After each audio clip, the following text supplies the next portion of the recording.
Grande Espírito, Grande Mãe, Maestros e Maestras da Sabedoria, de todas as raças, de todas as eras, abençoe o grupo, nos abençoe, nos dê insights, vislumbres e nos mantenham firmes na busca da verdade. Que assim seja, assim é. Rauch, Rauch, Namastê, alegrias. E vamos lá, vamos seguindo. Vou passar aqui para o som de original. Boa noite, Carla, alegrias. Boa noite, pai. A bênção. Bênção, Falando mãe. Feliz sobre isso. aniversário. Bênção. Boa noite, Nitirem, alegrias aí também. Estamos chegando aí. Boa noite, Pazé. Boa noite. Bênção. Bênção, Mangina. Feliz aniversário. Abençoe, gratidão. Bem, estamos ainda no. Estamos seguindo o livrinho lá, os ensinamentos da Namalai Swami, né? Página 40 aí para quem está com o livrinho. Não temos perguntas essa semana, mas vamos seguindo. Perguntas é importantes, né? Sempre ajuda a reflexão. Então vamos lá. Aí é feita uma pergunta para o Anamalai, né? Se considerar todas as pessoas que vejo o encontro como projeções irreais, no que vou basear meu senso moral? Eu posso sair matando pessoas ou roubando sem sentir culpa, porque eu saberia que elas são apenas personagens do meu sonho? Uma pergunta importantíssima, né? Uma dúvida que gera em todos os iniciantes, né? Que está lá busca, né? Então, se o mundo é irreal, né? É, então, eu posso fazer o que quiser, né? É sempre uma pergunta interessante, né? Mas a gente vai, eu vou comentar mais sobre isso, mas vamos ver a resposta do Anamalai Swami aqui, né? Aí ele responde: tudo que percebemos é Maya, um sonho real, mas não se deve pensar por isso que, como tudo é real, eu posso fazer o que quiser. Existe consequência de sonho para as más ações cometidas no sonho. E enquanto você ainda considerar o sonho como sendo a realidade, você sofrerá as consequências do seu mau comportamento. Não pratique o mal e não tenha ódio e rancor. Mantenha a equanimidade em relação a tudo. Aí depois o Nomalai se volta para um devoto que está imóvel, né, na frente dele, e aí ele fala para esse devoto que está sentado: se você se sentar em meditação por um longo período sem movimentar o corpo, a mente apenas vai ficar embotada e tamásica. Apenas mover os dedos dos pés enquanto estiver sentado já é uma boa maneira se de livrar de tamas. É, Mirabai costumava, aí ele fala, né? Mirabai costumava dançar e cantar. Esse é um bom jeito de meditar, né? O, o Giri Pradakrishna também é bom, que é o caminhar em volta de Arunachala, né? Também é a montanha, né? Também é bom. É meditação caminhando. Então é bom, a gente já tem bastante conteúdo aqui para estar dando uma explicação grande aqui, né? Então é isso, né? Por quê? É o primeiro erro não, o primeiro erro não, a primeira confusão que se faz, né? O, ca- o caminhante no início, e por isso a pergunta da pessoa, e por isso também ela é importante, né? Se o mundo é irreal, né? A gente já falou isso várias vezes, né? É real do ponto de vista de absoluto, né? Essa existência. Estamos aqui existindo, ninguém tem dúvida de que está existindo aqui, né? Da mesma forma que você, quando está no sonho, você está existindo no sonho. É um sonho, né? E aí tem vários níveis de sonho, né? Você pode estar num sonho e estar num plano, né? Num plano astral, por exemplo. E ali as coisas que acontecem também no plano astral têm consequências. Não é assim inofensiva. A não ser que seja um sonho dentro da própria mente, de material da mente, ali fica tudo dentro da mente mesmo, mas mesmo isso, alguma coisa tem reflexo depois no campo físico, né? No etérico físico. Então, o que que ele diz, né? Que você não pode fazer o que você quiser, né? Mesmo você partindo de que o mundo é irreal, né? e no sentido do absoluto, e isso é ensinado no Advaita, principalmente para quem está iniciando, que é uma forma de trazer o discípulo, ou trazer a pessoa, ou o estudante, ou o caminhante, né, para ele tirar o foco do mundo e voltar totalmente para a vida interior. Então, isso também é feito, né? Mas depois, quando ele já está num estado mais adiantado, mais avançado, é colocado também, né, que o mundo existe, né? E o próprio mundo é Brahmana. Isso está escrito nos textos védicos também. É o Atma manifestado em cada um, né? O mundo é o grande espírito, é Brahman aí existindo em cada partícula subatômica que existe, né? Está sendo construída por ele, né? E aqui embaixo também uma dica boa para quem já pratica meditação há um longo tempo, né? Que ele fala, se você ficar parado muito longo tempo na meditação, acontece o que eles chamam de sono na meditação, né? O sono yogi. Eu acho que o nome técnico que eles usam é Laya, não sei, não tenho certeza agora. O que que acontece? A tua mente fica embotada. Você acha que você está em silêncio? Não, você está embotado, né? Você está como se estivesse num estado de sono meio paralisado. E esse estado aí não é saudável, né? Não leva a nada. A única coisa que te dá é que você está descansando ali, como se estivesse num sono, né? Num soninho ali, mais ou menos gostoso, né? Então, de vez em quando você mexeu levemente, né? É só levar a consciência para os dedinhos dos pés ou até das mãos e é como se estivesse mexendo até sem mexer. Então, isso retoma a consciência, né? Sai de tamas, né? Tamas para quem se lembra, né? Mas vale a pena recordar, né? Que são os três estados da matéria, né? Sattva, tamas e raja. Tamas é a inércia, né? Então, lembrando que estado tamásico é quando você fica naquele estado de preguiça extrema, ou não quer fazer nada, ou está paradão demais, isso é tamas, né? É para tentar entender, né? O que que é tamas? Rajas é movimento, é ação, e sattva é o equilíbrio, a harmonia. Então, é isso, né? Então, é importante, por isso que quando está se meditando, ou que ele está praticando, né, o exercício de meditação. Meditação é quando acontece realmente a transcendência, né, a contemplação, o samadhi, aí ela é bem sucedida, porque enquanto você está fazendo esforço, isso não é meditação, né? Todo o esforço que você faz de silenciar a mente, de ficar quieto, aquela coisa toda, é para que, né, aconteça aquele salto quântico para que venha a transcendência, a consciência, né, em si mesma transcenda essa mente, pelo menos a mente, essa mente concreta, essa mente empírica, né, a qual todos nós estamos aqui nesse momento. Perguntas, comentários? Pois não. Pois Sim. dentro dessa linha de raciocínio a respeito dos sonhos, Hum. e as consequências do plano astral para o físico, quais as consequências se pode ou não haver quando o sonho não é lembrado?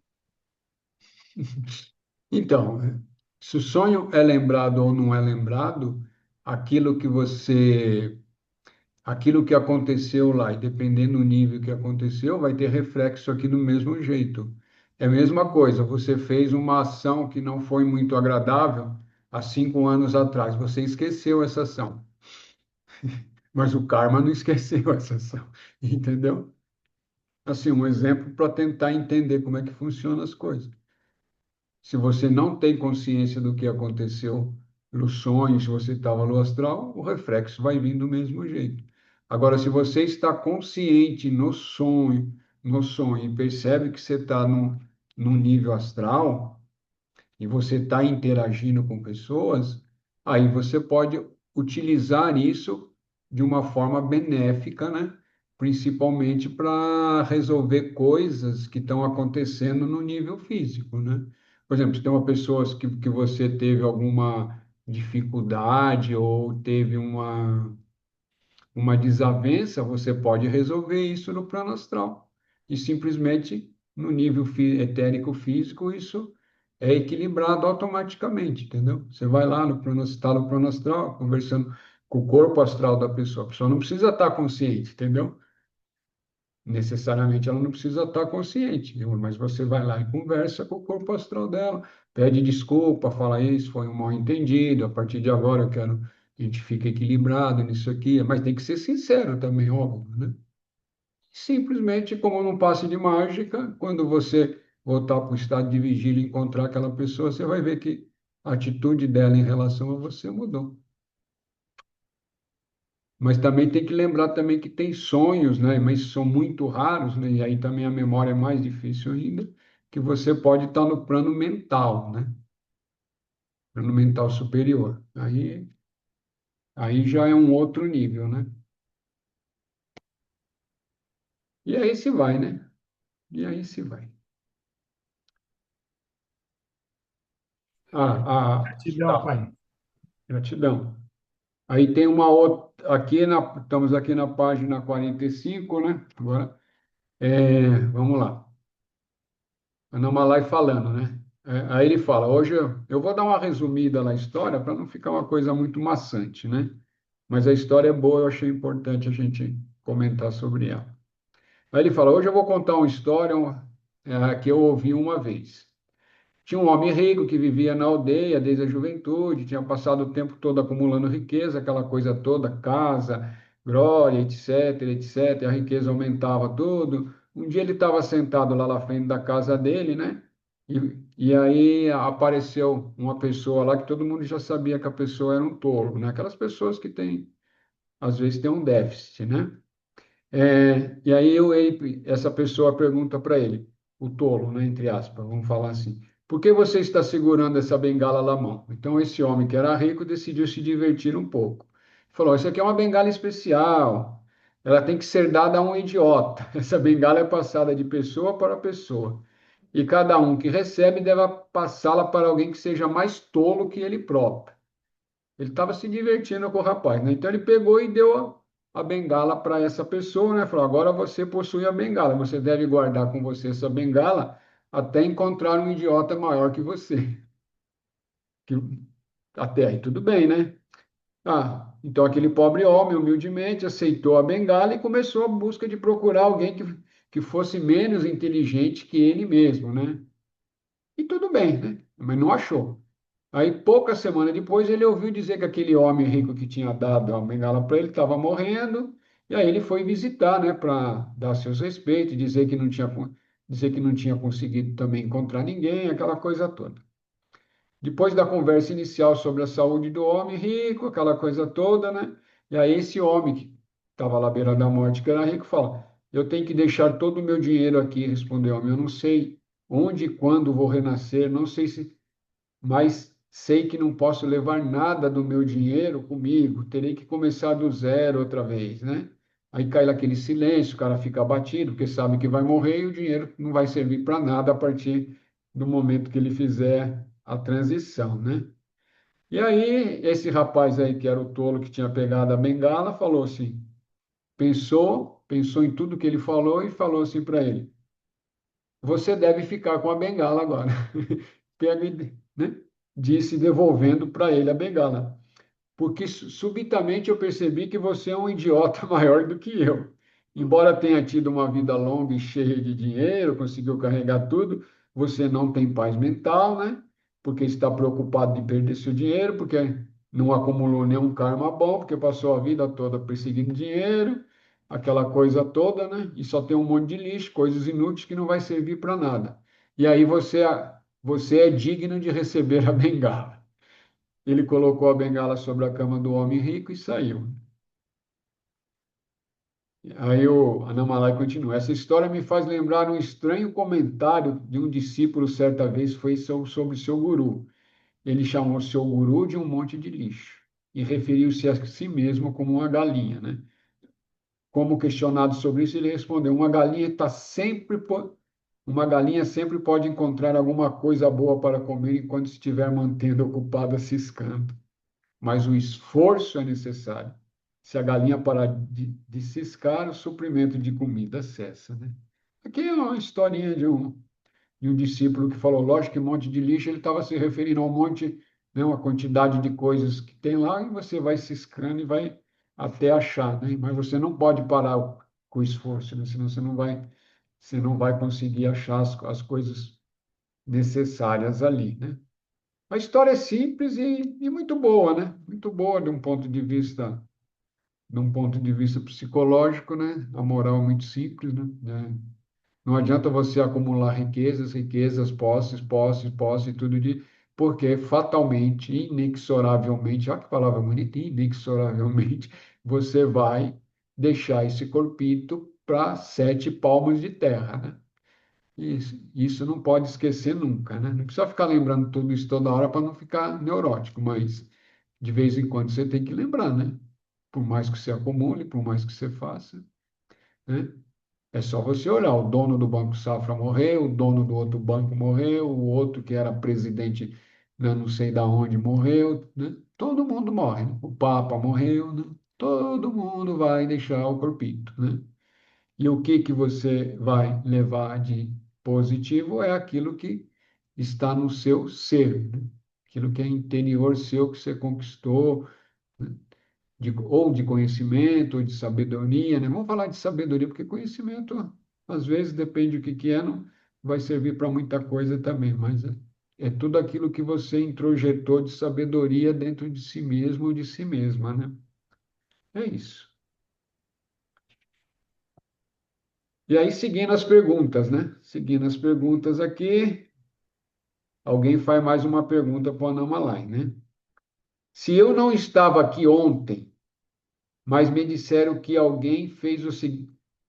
Eu não estava aqui ontem, mas me disseram que alguém fez a seguinte pergunta. Eu vinha seguindo os ensinamentos do Bhagavan Ramana, né? Há muitos anos, mas sem quaisquer benefícios aparentes. Eu não sinto paz alguma. O que estou fazendo de errado? Por que não obtenho resultado? Às vezes também isso aqui é uma queixa recorrente de alguns discípulos, de alguns praticantes, né? Mas vamos para a resposta aqui do Anamalai. E depois eu faço um comentário sobre isso também, que isso aqui é importante, isso aqui também, né? Anamalai responde, né? A autoinquirição deve ser feita continuamente. A autoinquirição, né, vocês lembram, né? Atma Vichara, que é quem sou eu, né? Ou o que sou eu, né?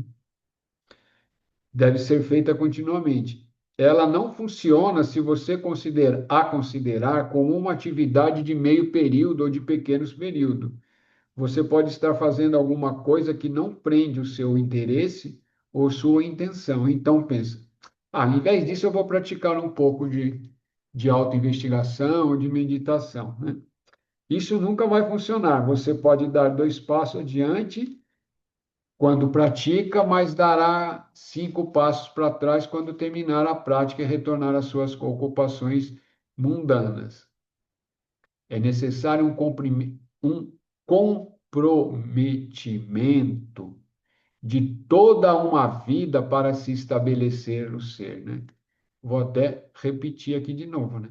É necessário um comprometimento de toda uma vida para estabelecer-se no ser. E às vezes não é só de uma só, não. É de várias vidas se comprometendo, né? Sua determinação e interesse deve ser firme e forte e deveria se manifestar na forma de esforços contínuos e não esparsos.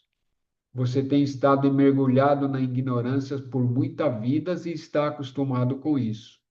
Todas as suas crenças profundamente enraizadas, todos os seus padrões de comportamento reforçam a ignorância e fortalecem o poder que ela exerce sobre você. Essa ignorância é tão arraigada, está tão fortemente enredada, né, em todas as suas estruturas psicológicas, que é necessário um esforço sólido por um longo período para livrar-se dela. O hábito e crenças que sustenta têm que ser desafiados repetidamente. Isso aqui é um ensinamento para toda a existência, né, enquanto não se realizar de verdade, né? A ignorância é a ignorância do ser. E para removê-la é necessário autoconsciência. Quando você alcança a consciência do ser, a ignorância desaparece. Se você não perder o contato com o ser, a ignorância não pode surgir. Olha que bonito. Se existe a escuridão, você a remove trazendo a luz. A escuridão não é alguma coisa real e substancial que você tem que desenterrar e jogar fora. Ela é apenas a ausência da luz, nada mais. Quando se deixa entrar a luz num quarto escuro, repetidamente a escuridão não está mais lá. Ela não desaparece gradualmente ou vai embora aos poucos. Ela simplesmente deixa de existir quando o espaço é preenchido pela luz. Isso é apenas uma analogia, porque o ser não é como as outras luzes. Ele não é um objeto que você vê ou não vê. Ele está aí o tempo todo brilhando com sua própria realidade. Se você se recusa a reconhecer sua existência, se você se recusa a acreditar que ele maiúsculo, né? A divindade está aí, você coloca a si mesmo em uma escuridão imaginária. Ela não é uma escuridão real, é a sua própria recusa intencional de reconhecer que você é a própria luz. É a sua própria recusa intencional em reconhecer que você é a própria luz. Essa ignorância autoimposta é a escuridão que precisa ser banida pela luz da consciência do ser. Temos que nos voltar repetidamente para a luz do ser dentro de nós, até que tornemos um com ela. Bhagavan falou sobre voltar-se para dentro e encarar o eu real. Isso é tudo que é necessário. E é verdade. Se olharmos para fora, não, se olharmos para fora, nos envolvemos com os objetos e perdemos a consciência do ser que brilha dentro de nós. Mas quando pela prática frequente ganhamos força para manter nosso foco no ser, nos tornamos um com ele e a escuridão da ignorância do eu real se dissipa. Então, muito embora continuemos a viver nesse corpo, né, no corpo físico que é falso e real, dentro desse ponto de vista, né, nós habitaremos no oceano da bem-aventurança, o que nunca desaparece e nunca diminui. Isso não vai acontecer em um instante, porque muitas vidas de pensamentos equivocados e ignorantes tornaram impossível para a maioria de nos focarmos atentamente e regularmente no ser dentro, né, que está dentro. Se você deixar sua casa e começar a caminhar para longe dela, e se esse hábito perdurar por muitas vidas, provavelmente você estará bem longe de casa quando finalmente decidir voltar-se, né? Chega o que você quando você decidir que já chega e que você quer voltar para o lugar onde começou. Não se deixe desencorajar pela extensão da jornada e não relaxe em seus esforços para chegar em casa. Vire 180 graus para voltar-se para a fonte de sua jornada exterior e continue indo em direção ao lugar de onde você começou. Ignore a dor, o desconforto e a frustração de parecer não estar chegando a lugar algum. Mantenha-se movendo de volta à fonte e não deixe que nada o distraia do caminho. Seja como um rio em sua jornada, de volta ao oceano. Ele não para. Se desvia ou decide correr morro acima por um tempo. Ele não se distrai. Ele apenas se move lenta e constantemente de volta para um lugar onde suas águas se originaram. E quando o rio se dissolve no oceano, ele deixa de existir. Somente o oceano permanece. Jiva, né? O eu individual, a alma, veio de Shiva, né? Shiva é Deus, né? É um dos nomes de Deus dentro da Trindade. E precisa voltar-se para Shiva novamente. Se houver uma grande fogueira e uma brasa incandescente por lá para fora dela, o fogo na brasa logo se extinguirá. Para reacendê-la, é preciso colocá-lo de volta na fogueira, de volta à sua fonte candente. Não existe felicidade na separação. O Jiva não sente felicidade, contentamento ou paz enquanto permanecer um ser separado. O ser separado surge do eu real. Ele tem que voltar para lá e lá findar, né? Ou seja, lá ficar. Somente então haverá paz eterna. A energia da mente vem do ser. No estado de vigília, a mente atua como uma entidade separada. É importante isso, ó. A energia da mente vem do ser. No estado de vigília, a mente atua como uma entidade separada. Durante o sono, ela retorna à fonte. Ela aparece e retorna repetidamente. Ela faz assim porque não conhece a verdade do que realmente é. Ela é o ser apenas. Mas sua ignorância desse fato a faz miserável. Esse sentimento de separatividade que faz surgir os desejos, sofrimentos e infelicidade, man, e infelicidade. Mantém a mente no ser, fazendo isso, você pode viver em paz tanto acordado quanto estiver adormecido. No estado de sono profundo, todas as diferenças cessam. Se você mantiver a mente no ser durante o estado de vigília, também não haverá diferença e nem distinções. Você verá tudo como seu próprio ser. Bem longa a resposta dele, né? Mas eu achei necessário ler ela literalmente toda, né? E, e a resposta é muito, muito, muito valiosa, né? Para todos nós, né? Lembrando, né? A resposta foi tão longa que esqueceu da pergunta, né? A pergunta era por que que ele está praticando há tanto tempo, né? E não percebe o resultado, né? Aqui o, aqui o Anamalai deu uma resposta maravilhosa, né? Não tem nem o que falar. Maravilhosamente maravilhosa, né? Mas isso é um erro comum, né? De quem está praticando, né? Às vezes a pessoa fala, pô, mas eu já estou praticando 3, 4 anos e não acontece nada.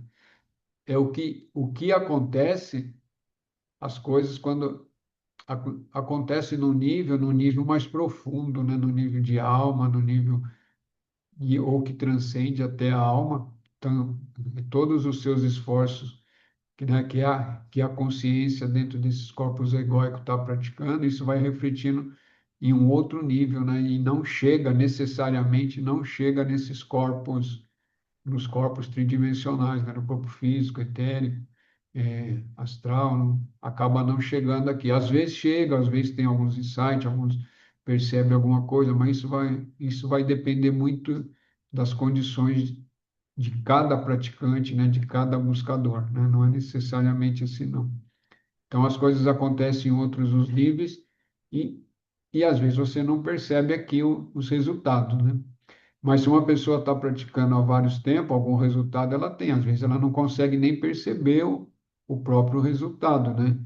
É, essa, eu não conheço a pessoa que está falando, né? Mas é, uma pessoa que já está numa prática mais sincera, diária e todo, realmente está aí há alguns anos, alguma mudança ela já alcançou e às vezes ela nem consegue mensurar essa mudança. As pessoas que estão em volta dela é que vai perceber essas mudanças, né? Isso é fato, né? Agora eu me lembrei aqui também, isso aqui é uma história com Ramana Maharishi, né? Depois que ele fez o grande Samadhi lá, né? Depois que ele deixou o corpo.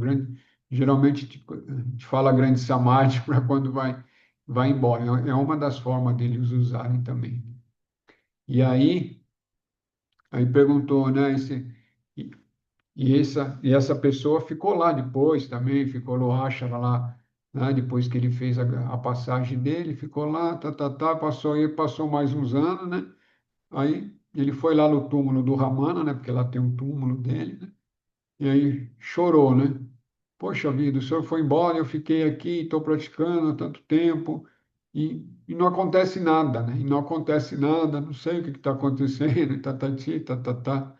Isso está escrito, né? Está escrito em algum lugar aí, agora eu não lembro em qual desses lugares que eu li. E aí, né? E tudo bem, passou. Aí ele foi dormir, né? Foi repousar. Aí o Ramana apareceu em sonho para ele, né? Aí o Ramana apareceu em sonho para ele e falou assim: é, não é você que tem que ver o, o resultado do esforço, eu estou vendo o resultado do esforço. É isso, né?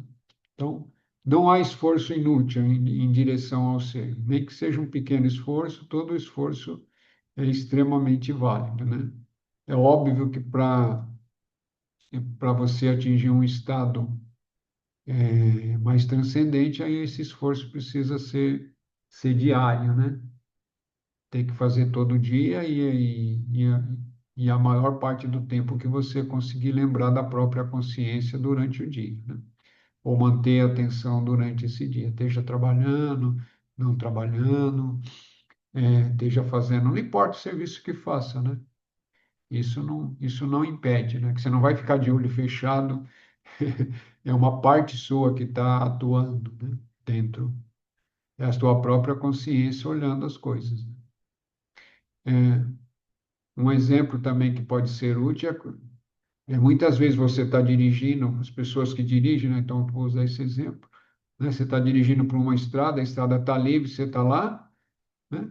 Aí em vários momentos você já está em desvaneio, né? Você está dirigindo, o corpo está dirigindo, está fazendo tudo, mas a atenção mesmo não está lá, né? Mas por quê? Porque o corpo já aprendeu a dirigir, a mente já aprendeu a dirigir e vai, né? E você não, e literalmente você não está dormindo, né? É a mesma coisa, quando a consciência é de tanto praticar, né? Aquilo fica de fundo, né? Tem um fundo da própria consciência, né? Existindo ali e você, né? Também que é você mesmo, né? Os seus veículos físicos fazendo as coisas que tem que fazer, né? Uma coisa que requer mais atenção, né? É aquela tal coisa de, né, de foco e de fundo, né? Uma coisa que requer mais atenção, você coloca toda a atenção ali, né?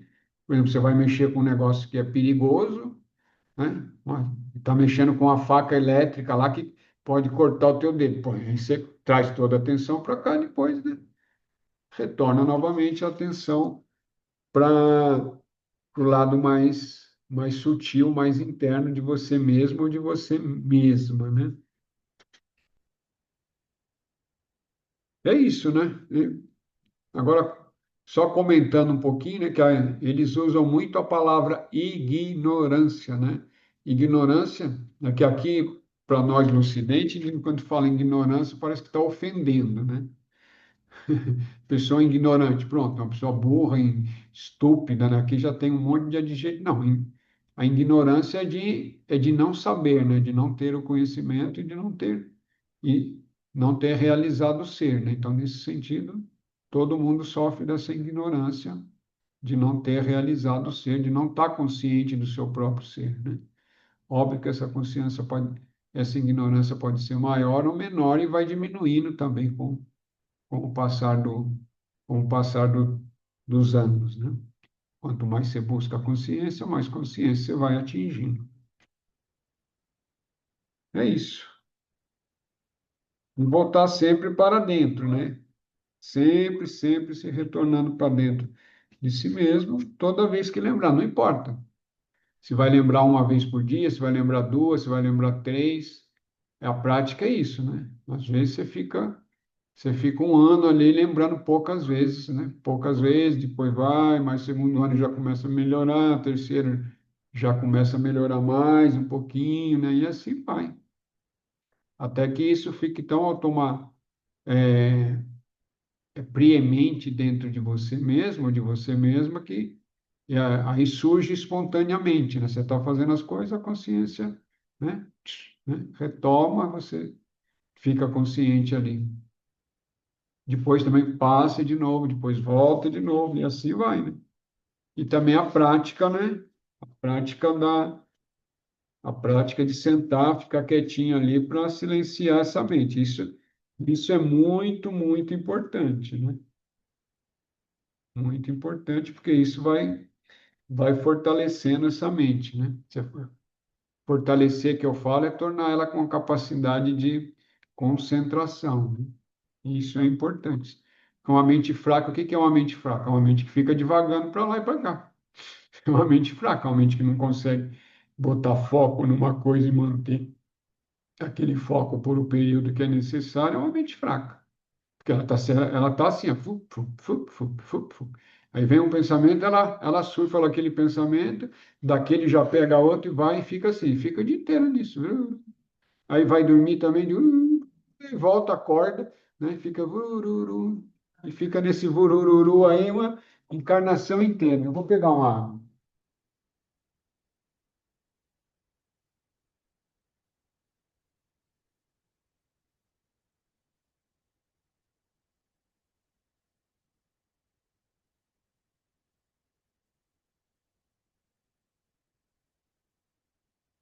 Perguntas aí, pessoas?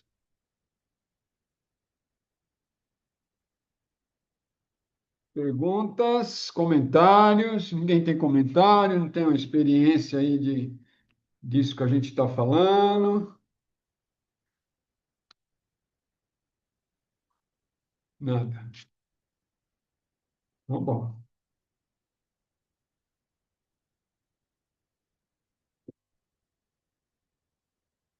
Isso, tá.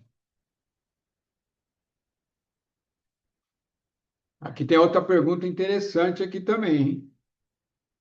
Como podemos reconhecer um Yanani? Yanani é aquele ser que já realizou, né? Yanani, o Ramana era um Yanani, o Paul Bruto se tornou um Yanani, né? Pessoas que a gente, ou seja, uma pessoa plenamente realizada e, e, e plenamente equilibrada dentro desse espaço-tempo, dentro de um corpo físico, né? Um corpo mental, emocional e astral aqui falando e ensinando, né? Esse é um Yanani, né? Também, né? Esse é um Yanani com capacidade de ensinar, né? Outros Yanani necessariamente também não tem que ensinar. Aí a Ana Malai responde, né? Para um buscador maduro, há um indício principal de que se você está na frente de um ser iluminado, né, um Yanani, se a mente desse buscador ou dessa buscadora ficar quieta sem fazer esforço nenhum, né? É porque daí ele já reconhece que está na frente de algum ser iluminado, né? A mente dele simplesmente. Mas isso para quem percebe a própria mente, né? Alguém que se percebe, que se olha, você tá lá na presença daquela pessoa e a sua mente fica em paz, tranquilo, sem você ter feito nenhum exercício, né? Simplesmente silenciou, acalmou, vem uma sensação de paz, é porque você está diante de um ser que é iluminado, que é um Yanani, né? Isso aí fica fácil, né? Mas aqui ele fala também, se um buscador imaturo, né, aquele que está no início, ou que não desenvolveu ainda nada, que a mente é toda perturbada, ele pode ficar na frente do Yanani e a mente dele vai continuar perturbada, né? Por quê? Porque o, o fluxo, né, o fluxo de pensamento é uma correnteza, né? O fluxo de pensamento dele. Eu gosto dessa analogia de se eu ficar olhando os pensamentos como se fosse um rio, né? É, aquele caudaloso quando a mente está agitada e quando a mente está calma, é aquela aguinha suave, tranquila, né? De fluxo de pensamentos, né? De fluxo de passando, né? E aí ele fala, é muito difícil para pessoas comuns determinar quem é ou não é um iluminado, um Yanai. Não existe teste confiável para isso, né? A grande fala dentro do Oriente é que para reconhecer um Yanani, só um outro Yanani, né? Mas uma pessoa. E aqui ele vai dando um exemplo aqui que vai nos ajudar a entender tudo isso daqui, né? Aí ele fala: Isso me lembra a história que era contada por Ramakrishna. Um asceta, ou seja, um sadhu, estava sentado em samadhi à sombra de uma árvore ao lado de uma estrada, né? Samadhi é aquele estado que a pessoa está transcendente, né? Um homem que caminhava pela estrada olhou, pensou: provavelmente ele está bêbado. E estava tremendo um pouco e o viajante assumiu que era um tremor de bêbado. Outro homem caminhava ali, mas tinha um pensamento e levou uma conclusão, tinha uma outra linha de pensamento e levou uma conclusão diferente. Esse homem parece estar feliz, provavelmente está esperando a namorada chegar. O sol estava se pondo, o próximo homem chegou, né? Aí já estava meio escurecendo, ele falou: Putz, pode ser um ladrão, está escondendo ali para poder atacar a gente, né? E manteve a distância, porque achando que era perigoso.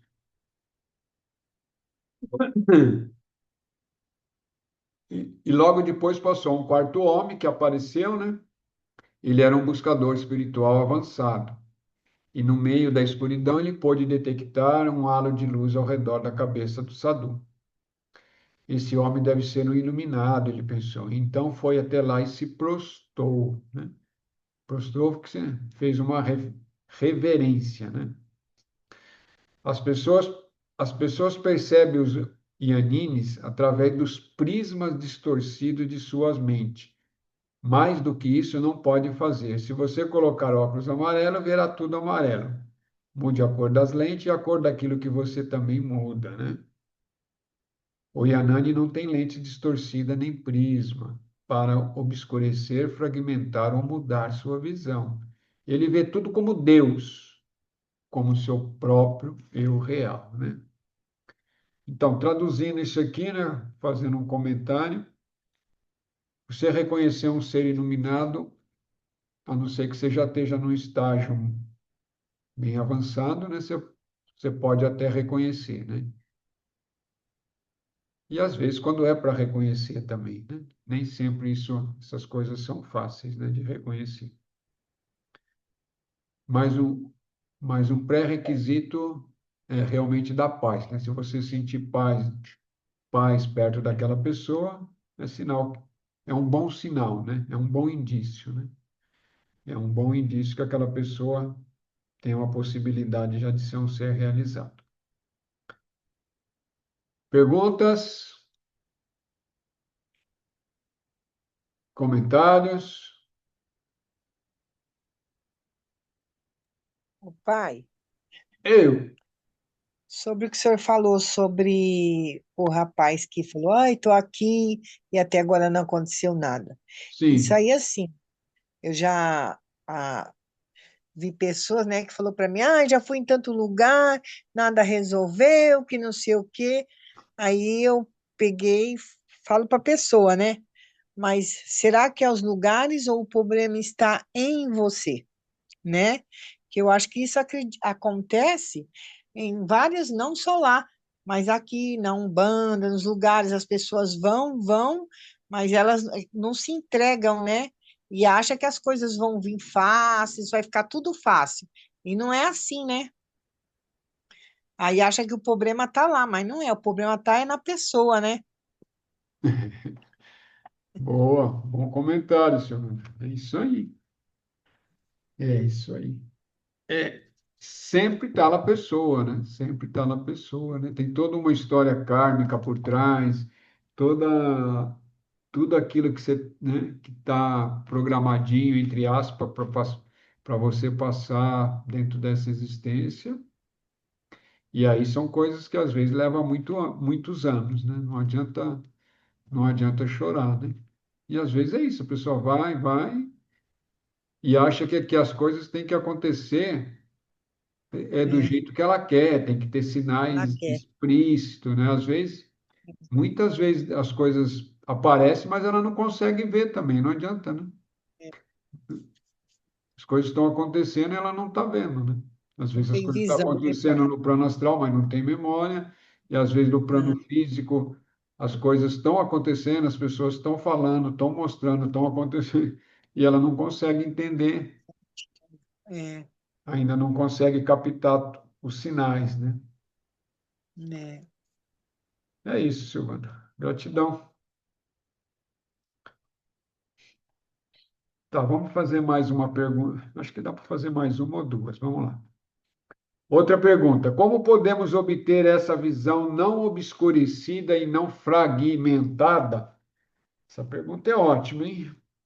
Como podemos obter essa visão não obscurecida e não fragmentada, ou seja, visão direta de perceber a realidade, né? Annamalai Swami responde, né?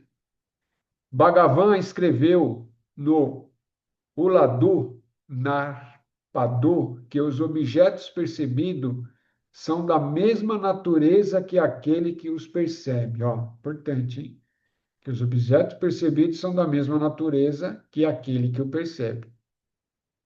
No estado de vigília, os olhos do corpo grosseiro físico veem objetos físicos e grosseiros. Parece óbvio, né? Mas muita gente esquece disso. No estado de sonho, os olhos sutis veem objetos sutis no mundo dos sonhos. Sim, se você está no mundo dos sonhos, você está vendo com uma visão do mundo do sonho, né? Se tiver no astral, teu olho astral tem que estar aberto para você ver, né? Se tiver no plano mental, tem que estar com o olho no plano mental, porque são tudo veículos, né? Além desses, existe o olho do eu real. Como o eu real é infinito e imaterial, o que ele vê é infinito e imaterial. O Yanani, sendo o eu real, apenas vê e conhece unicamente o eu real, ou seja, o ser iluminado, liberto, realizado, né? E vê apenas o real. Sabe disso, né? Óbvio que quando ele está no corpo, ele está vendo as coisas do mesmo jeito que você vê, né? Quando ele está agindo no corpo, se movimentando, ele está vendo as coisas da mesma forma, né?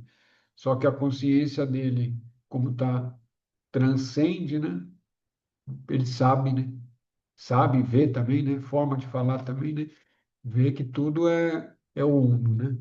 Tudo é aquilo que é a fonte que tudo criou, né? A fonte criadora de tudo está presente em tudo, né? Aqui está entre colchetes, né? Anamalai Swami estava referindo-se ao verso 4 do Uladu Narpadu, né? Que foi do Ramana, né? Se o indivíduo for uma forma, o mundo é Deus também o serão. Se o homem não for uma forma, quem poderá ver suas formas do mundo e de Deus e como pode, né? Não tem como, né? Pode o que é visto ser de natureza diferente daquele do olho que vê? O ser real, o olho é o olho ilimitado, né? Verso importante. O Bhagavan ele escreveu muitos versos e tudo nesse sentido dentro do Advaita de uma profundidade muito grande. Acho que tem um outro dele que você não consegue o livro, mas consegue o PDF, que é Darshan, é a natureza do real, né? Percepção do real. É Darshan, Sati Darshan, isso, Sati Darshan, natureza do real, ou percepção direta do real, onde ali também tem 40 versos ali, nesses estilos aqui de falar sobre a realidade, né? Então, eu vou reler aqui que é importante, né? Se o indivíduo for uma forma, o mundo e Deus também o serão. Olha que interessante. Se você é uma forma, o mundo e Deus, né? Se está um indivíduo, o mundo também tem que ter forma, né? E Deus também. Se o indivíduo não for uma forma, quem poderá ver suas formas? E como, né? Pode o que é visto ser de natureza diferente daquela do olho que vê? O ser real, o olho, e o olho é o olho ilimitado, né? A gente vê o mundo aqui porque a gente está no corpo físico, né? Então a gente vê o mundo desse jeito que nós vemos, porque estamos no corpo físico, no olho físico, um ouvido físico, né? Um nariz, um olfato físico. Então a gente percebe as coisas através do sentido físico. Algumas pessoas que têm alguma sensibilidade maior ou têm desenvolvido alguns sentidos além do físico, né? Ou seja, etérico ou astral, consegue ver o mundo astral, né? Tem algumas pessoas que conseguem ver o mundo astral com uma certa facilidade, conseguem sentir cheiros, né, que estão ao no plano etérico ou sutil, que as outras pessoas não percebem, né? Pessoas que têm um paladar também, ou do astral, quando pegam um alimento, né, na hora que entra em contato com o paladar, ela percebe a energia daquele, ou o sabor daquele alimento num outro nível, né? E aí por aí vai, é só para dar uma entender um pouco mais, né? A explicação de Bhagavan para esse verso pode ser encontrada no Maha Yoga, né? Maha Yoga também é um livro do Bhagavan, que agora eu não lembro quem escreveu. Mas Maha Yoga é um livrinho dele, se procurar, isso aí acha na estante virtual. Aí. E aí ele fala, né? Se o olho que vê é o olho de carne, então formas grosseiras são vistas. Se o olho é auxiliado por lentes, então mesmo as coisas invisíveis são vistas como formas. Se a mente é esse olho, então formas sutis são vistas. Assim, o olho que vê e os objetos vistos são da mesma natureza. Isto é, se o próprio olho é uma forma, ele não vê nada além de formas, mas nem o olho físico e nem a mente têm qualquer poder próprio de visão. O olho real é o ser, como ele é sem forma, sendo a pura e infinita consciência a realidade. Ele não tem forma. Eu vou terminar, senão aí fica mais fácil da gente voltar aqui para entender. Porque aí a Anamalai continua, né? O ser real brilha o tempo todo. Se você não pode vê-lo porque sua mente obscureceu ou fragmentou, você precisa controlar sua visão. Você tem que parar de observar com o olho da mente, porque esse olho só pode ver o que a mente projeta à sua frente.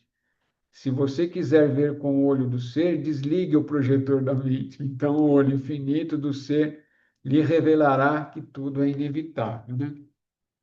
Mas vamos aqui para esse verso aqui do Bhagavan, essa fala dele, né? Isso aqui é muito, tudo que o Bhagavan falou é de uma profundidade imensurável, né? Mas traduzindo assim, para a gente ter uma ideia e guardar isso na mente, né? Lembrar da pergunta, né? A pergunta é como obter a visão não obscurecida e não fragmentada, né? Então, toda essa aqui é a resposta dele, né? Então, para você ter uma visão daquilo que é transcendente, não adianta você querer ficar olhando com o olho físico, que você só vai ver forma física, né? Você vai olhar para uma árvore, você vai ver ali um ser vegetal, você vai olhar para uma mesa, você está vendo mesa, né? Você vai olhar para uma pessoa, você está vendo o corpo dela. Até aí é o óbvio, né? Mas é importante, às vezes, falar esse óbvio para a gente poder ter uma compreensão do que ele está querendo dizer. Se você quer ver aquilo que transcende, né, assim, resumidamente, tudo isso que ele falou, você tem que parar todos esses sentidos, né?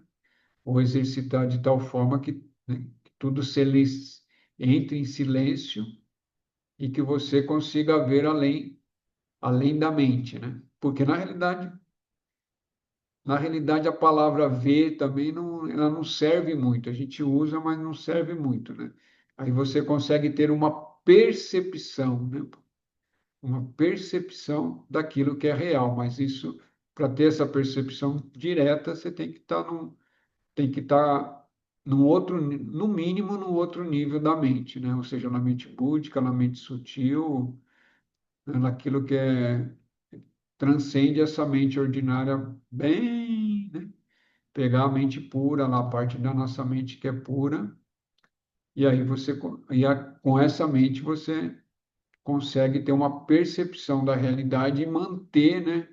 E manter essa percepção dentro de todos os seus parâmetros. Às vezes consegue trazer para esse nível dessa mente concreta aqui de cérebro físico, às vezes, e muitas vezes também não, mas de qualquer forma fica a sensação e a percepção, né? De ter conseguido, de ter percebido, né? Então é isso, para perceber a realidade, você tem que transcender a realidade.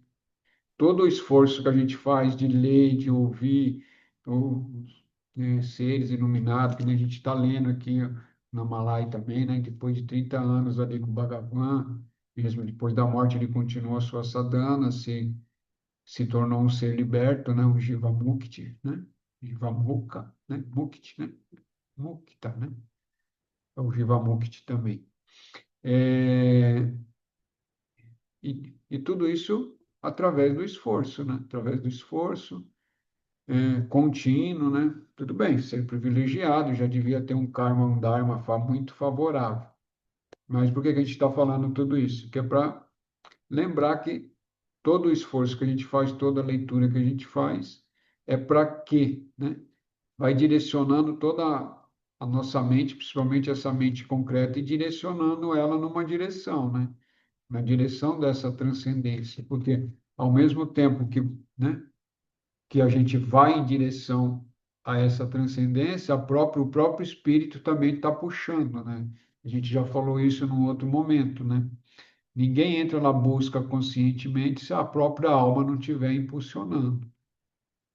Então é isso. Então todo o esforço que se faz é válido, o mínimo que seja é válido, né?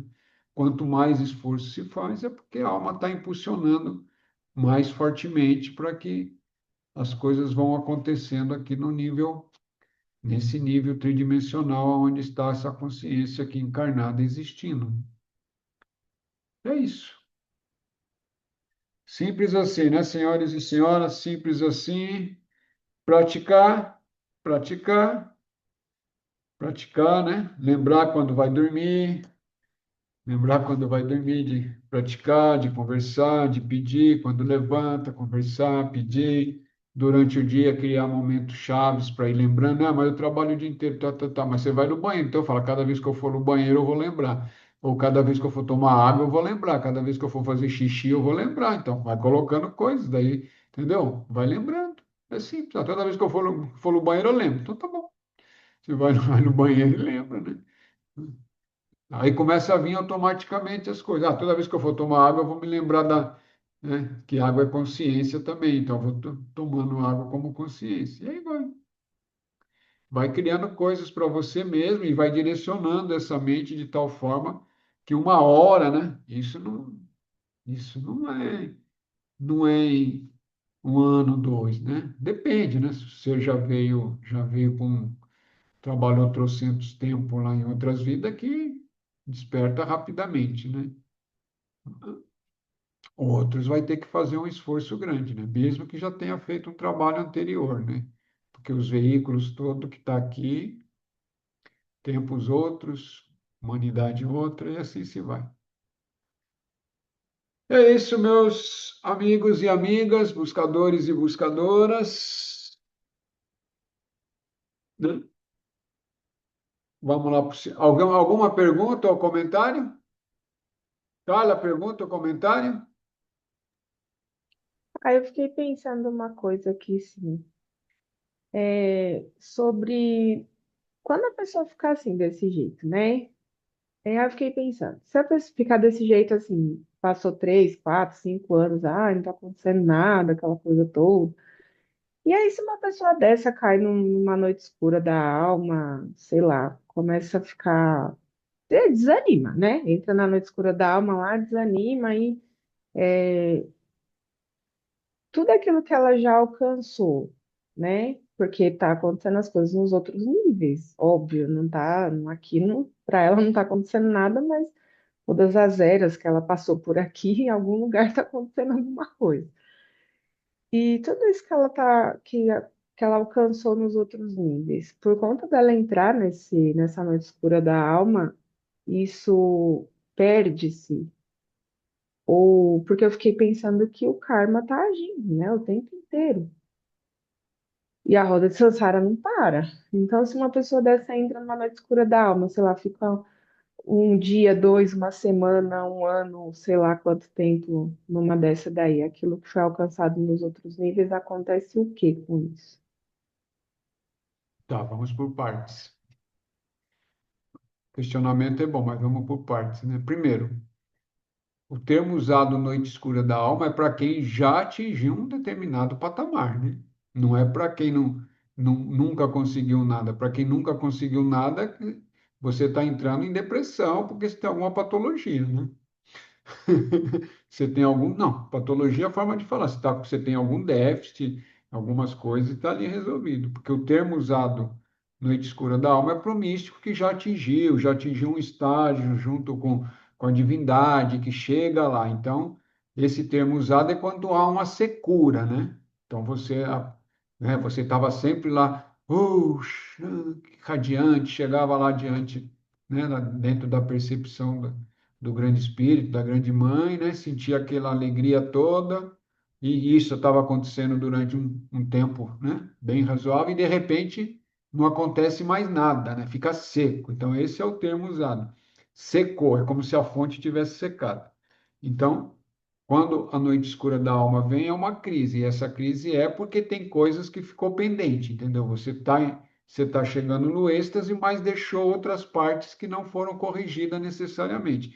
Pode ser desapego, pode ser cultura, né?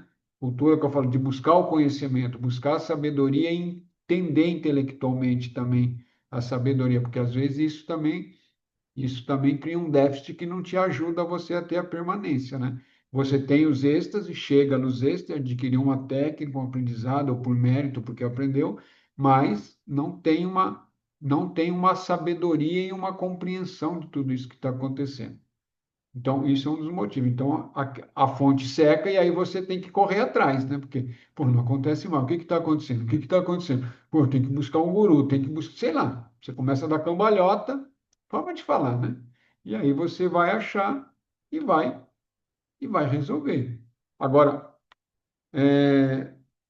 a pessoa que está iniciando nessa busca, porque essa dúvida e essa queixa é para iniciantes, porque quem já está, aqueles que são chamados avançados, eles já sabem de tudo isso, então ele não vai se queixar, ele sabe que as coisas estão acontecendo em níveis que a consciência dentro de um corpo físico, num cérebro físico, nem sempre vai ter a compreensão e nem pode ter também toda a compreensão, porque tem outras forças agindo dentro da matéria que, se ele ficar conhecimento, essas forças derrubam, entendeu? Então, é melhor que ele não saiba, só saber no momento adequado, quando essas forças já não tem mais como derrubar. E essas forças podem ser externas ou pode ser do próprio ego dele ali, que tem coisas não trabalhadas ainda, coisas internas. Então, quando essa queixas acontece, é do neófito, né? Ou seja, do que está iniciando no caminho. Então, óbvio que se aparentemente ele não sente nada e não tem uma fé suficiente, né? Dentro daquele que está ensinando lá. Vamos falar, se é um guru, ele está com um guru e não tem a fé suficiente, aí sim ele pode entrar, ou se ele está fazendo o caminho sozinho, através de livros, através de outras coisas, e não tem ninguém, isso pode acontecer também. Dele fala, pô, não está acontecendo nada, isso aqui não serve, isso aqui é tudo ilusão, tá. Tem- E vai entrar em depressão, mas isso é o caminho dele, é o dharma dele, entendeu? É o destino dele que ele tem que passar por tudo aquilo. Porque se ele é um buscador sincero e tem fé sincera, ele está buscando e está entregue, as coisas vai chegando para ele, mesmo que aparentemente no nível físico etérico não está acontecendo nada, mas ele vai receber informações de outras formas, porque ele é um buscador sincero. Então as coisas chegam através de uma fala, de um comentário, de um outro livro. Tem várias fontes que o espírito está sempre instruindo, ou num sonho, entendeu? Agora, se todo o caminho dele, ele está buscando o espírito apenas de uma forma egóica, porque às vezes, através até do próprio caminhar espiritual, existe ali um orgulho, né? Um orgulho, uma vaidade, ou uma busca de poder que pode estar muito forte também, entendeu? Então, todas essas coisas aí, o próprio eu, a tua própria alma, o próprio ser divino sabe de tudo isso. Como é que você vai enganar, né? O si mesmo dentro de você? Não tem como, né?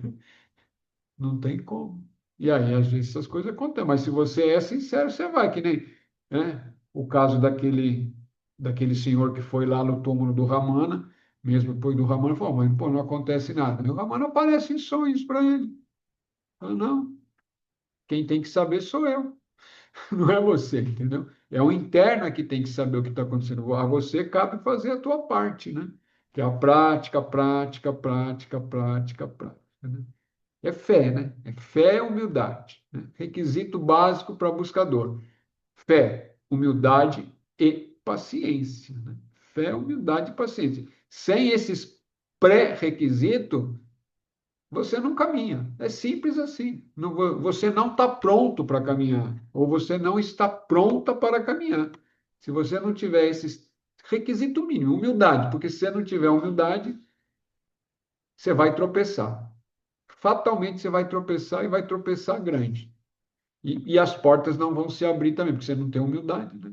E se você não tiver fé, o que é fé? Fé, né, é ter aquela convicção, assim, entre aspas, né? A convicção plena, né? De que de que essa verdade existe, que isso é verdadeiro, aquilo que está sendo ensinado, né?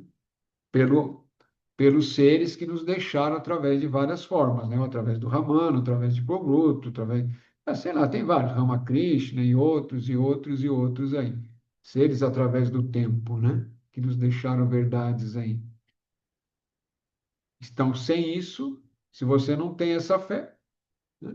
Você não consegue caminhar. Mas essa fé não vem de você, não é o ego, né? Essa fé tem que vir, ela vem da alma, é uma essência da alma, é uma intuição da alma que você sente, isso é verdade e caminha, né?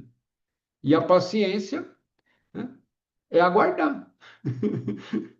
É aguardar, aguardar, fazer, aguardar.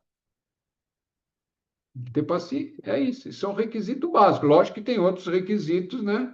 Mas tem esses mínimos de requisitos, não aguenta. Você caminha um tempo, depois escorrega na ladeira.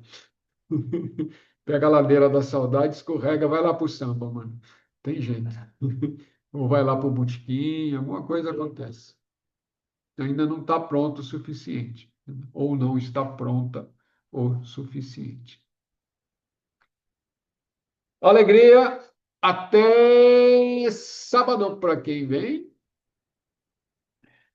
e até sexta que vem para quem não vem, né? Tem o casamento da Helene Helene Alex. e do Alex no sábado. Então, quando a Marilia, alegrias, hein? Alegrias. Alegrias. Então vamos lá, fechar os olhinhos 30 segundos, quem se sentir confortável.